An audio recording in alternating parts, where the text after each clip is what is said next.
Or Yeah, is it? so these are always a long-term sagas. Anything has to do with regulatory bodies, but the deal was approved by EU regulators with some conditions, and those conditions have everything to do with competitive hardware folks like Marvell, likely Nvidia, Samsung, and maybe even Cisco. And also, at least according to AP, also talked about potential future competitors. I just love how these regulatory antitrust bodies are looking to the future and not actually what happens, but it is where we are right now. And by the way, all of this was a little bit farcical, as all you have to do is first of all be a business person and understand business, and look at Broadcom's business model and the way they make money and what they're motivated by. I mean, it's all about money. I mean, it always has been. It always will. The amount of cash that this company brings in is staggering compared to any other semiconductor company and even most tech companies out there. Broadcom is buying VMware for its multi-cloud capabilities, which, to be honest, VMware hasn't been able to monetize that well. If you look at their revenue profile, Hawk, early on committed to not raising prices on specifically on virtualization, and what people don't even understand as well, it's not that hard as you think to shift and move off of a certain virtualization vendor. Let's say going from VMware to KVM or Microsoft. It's not that hard. There are companies that this is all that they do. And at least in terms of virtualization, VMware makes most of their money that supports old hardware, not not supporting new hardware or cutting off older competitive hardware.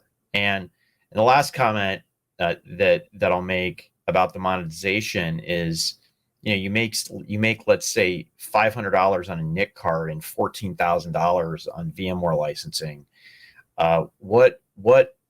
Why on earth would you prioritize hardware over software licenses?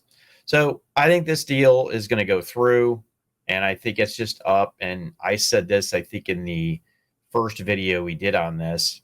VMware is going to have to, Broadcom's going to have to make some concessions, and it looks like they did with EU, and they'll make those concessions likely globally with the same cast of characters like Marvell, Samsung, Intel, and Nvidia. And this deal is going through. So yeah, let's move on. No, I'm kidding. I've said this for a while. I think a victory lap queue is in order for you and I. There was some naysayers in the public domain that desperately didn't want this deal to go through. They were wrong. They were all wrong. These are the same people that don't think Apple should probably be investigated for any of their app store and competitive strategic moves that basically, make you pay a toll to play in the marketplace. Anyway, I digress. There just wasn't enough here. Now, the EU, the UK, the FTC, they all need to get their pound of flesh. And their pound of flesh is sometimes going to be in dollars, and in this case, sometimes going to come in concessions.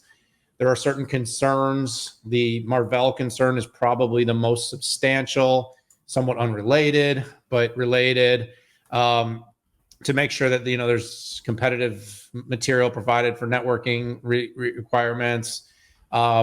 Pat, candidly, I find it somewhat shocking it's taking this long, but it is a large deal. You're talking about more than $60 billion.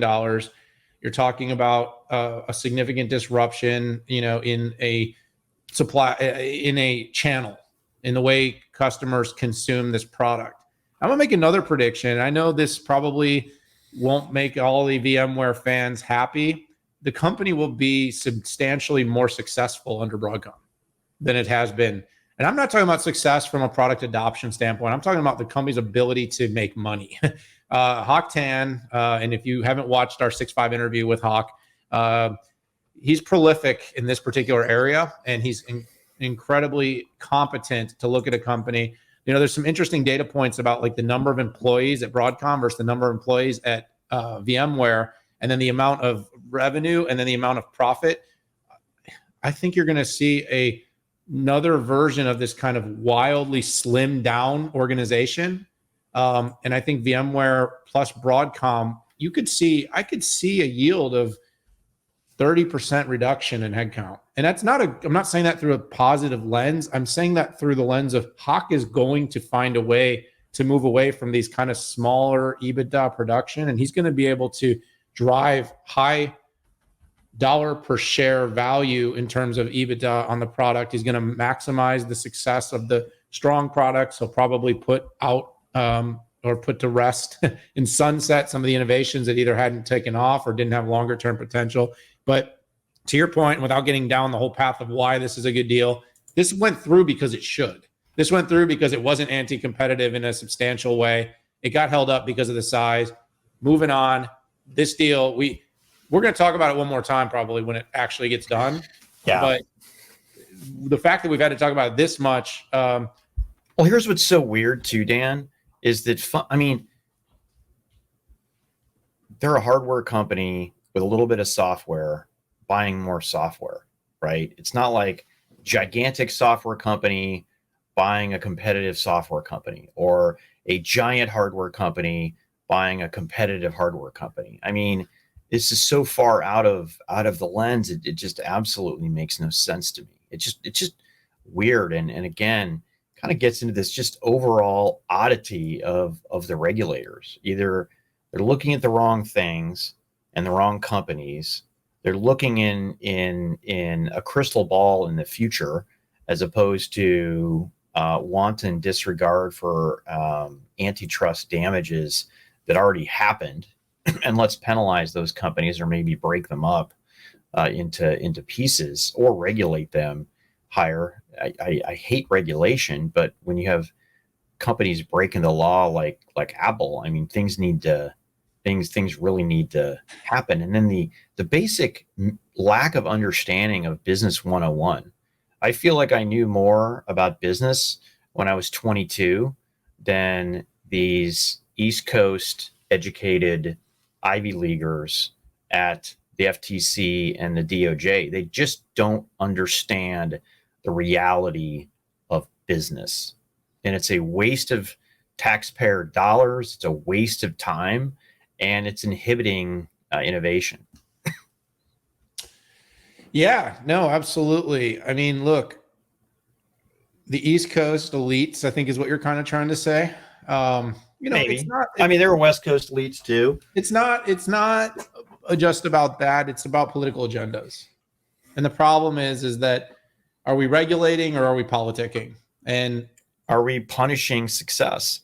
Right. Well, but what I'm saying, I agree I agree, yeah. But I'm saying the most successful company that's most obviously teetering on the line of legality as in terms of antitrust law doesn't really get regulated. Yeah. So I don't know.